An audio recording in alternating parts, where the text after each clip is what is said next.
Alright,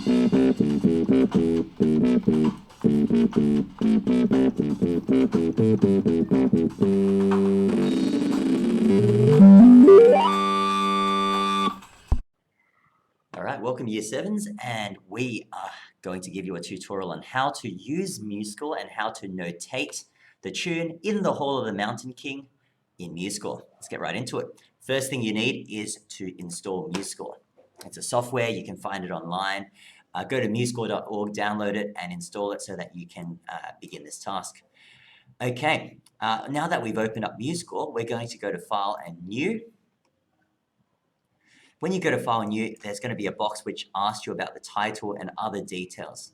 So for our music, your job is to make your music look just like this one, but with your own name there, of course. So try and replicate the info that you see here. The title is In the Hall of the Mountain King. Subtitle, From the Peer Gynt. Sweet. Composer is by a Norwegian guy called Grieg.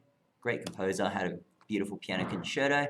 Where it says lyricist, just write your name so we know it's your work. Notated by.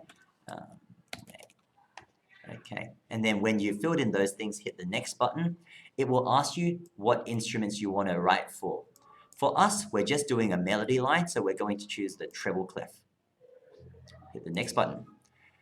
It will ask you about key signature and tempo. We don't need to worry about these things for now, so leave it blank and hit next.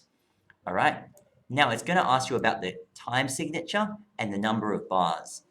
If we look at our music, it's in 4/4, which means there's 4 beats a bar, and there are a total of 4 bars. First bar, second, third, and fourth. So we're going to go 4/4 and enter a number of bars. We're going to type in number 4 there. All right, when you hit finish, you will get this kind of screen. It's a blank workspace with the titles all filled in. We're up to step 2. We're going to learn how to add notes in here. All right, if we look at our template here, we need to start drawing quavers, or T, T, T, T, T, T, ta, starting on the letter A and going uphill. Okay, so let's go back to here. To draw notes, you need to click on this button, Note Input. You can also press the letter N, which is a shortcut to get there. Notice when we've pressed it, your mouse or your cursor will now have a little note hovering over it, which is in blue. That shows what note you want to put in. Before you put any notes, we do need to select the note value. So this is a crotchet for 1 beat. This is a quaver for a half beat, or T. These are the semi-quavers for a quarter of a beat, or tickers. We're going to use quavers for this, and we're going to start dropping those notes in. When you drop it, you'll be able to hear the playback, and so on. Now, if you accidentally dropped one and it's not quite where you want it, you can use your cursors, your arrow keys, to move notes up and down. Likewise, you can drag them up and down as well. All right, we're up to the last note. We need a crotchet here. So let's select the crotchet button and drop the note in the right spot. Notice that I am still in note input mode. If you want to get out of note input mode so you can, do some copying and pasting, which I'll do shortly, just press escape and your cursor will go back to normal. Cool. Let's have a look at the piece of music. T, T, T, T, T, T, T, ta, sorry, T, T, ta, T, T, ta. Notice that the last few rhythms are the same, so I'm going to do a little shortcut. I'm going to copy these notes by selecting them. What I did was I clicked on the first note.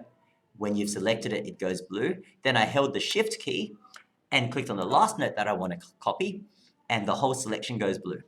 Then you can use your usual shortcuts like Control-C for copy and Control-V for paste to then copy that little idea. Okay, let's have a listen to what this sounds like. So I'm going to press escape, go back to no selection and click on the first note and click on the play button. You can also press spacebar to hear it.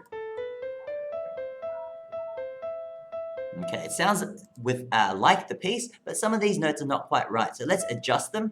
We're going to move this note down so that it's the right sound. Drop this down as well.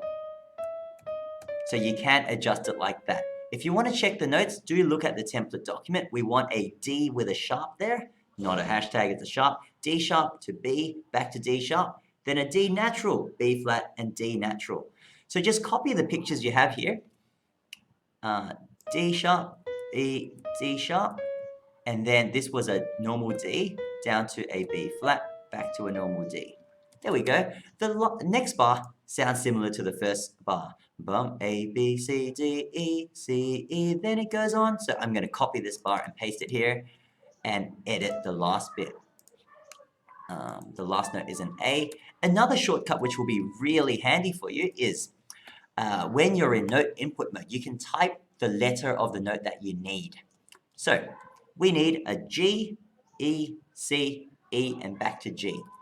Over here, I can press the letter G on my keyboard and it will drop a letter G on the music. E, C, E, and the last letter that we need is a G using a crotchet.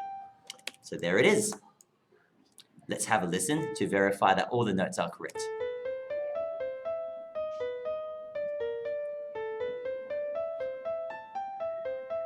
Yay, we got it. Cool. One big difference is you'll see this music is on 2 different lines. So we need to separate the lines so that there are 2 different lines, it's spaced out correctly. To do that, you can click on the bar line in the middle and press enter. And that way it's going to put a line break, which will shoot the next few bars down to the next line to help you with the spacing. One other thing I'm going to go through is, in the example, you'll see that we normally group notes in pairs, in quavers, so that it adds up to 1 beat. To do that, you will see a palette down the side with all sorts of advanced functions. If you don't, you can click the View Palette button. And down the bottom, there's beam properties. You can edit the way that beams look. So if you click on this note and tell it that it should be the start of a beam, you can double click that and it will change it to that. So I'm going to go ahead and do that for a few of these so that it is all correct. Whoops, I made a mistake here. Let's join these together. Oops. There and there. Cool. Let's check that our music is exactly the same. Looks just right. Perfect. So now we're up to save and export. Okay, you will need to save your work. So click on save and it will ask you where to save it. Save it somewhere sensible. Mine's just on the desktop in the hole. All right, now you also want to export it. Exporting is another word for publishing the music when it's complete. You want to publish it in a PDF so that you can read it normally. But you can also publish it as an MP3 file so you can listen to the music in your lovely spare time. So once you've done that, it's time to submit it to Classroom. I'm going to open up my browser and go to Classroom. But hopefully you know how to get it on Classroom already. Now, there are some fancy functions that you might be interested in, such as opening the mixer. If you go and if you don't like the piano sound, you'd rather the bassoon sound, you can change the instrument to a bassoon to give it that sound. So you can go ahead and do that. If it sounds a bit too high, you want to drop it down an octave. MuseScore is a very powerful software. It allows you to do those things. So go and experiment and see what you can do. But if you want it sounding lower, you can drop it a couple of octaves down and it's going to sound like this. Oh my goodness, what did I do? There we go. All right, have a listen. How cool is that? Anyway, once you're happy with that,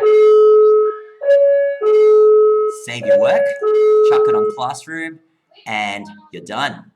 Fantastic. Thank you for watching, and looking forward to your notation. Thank you, and see ya.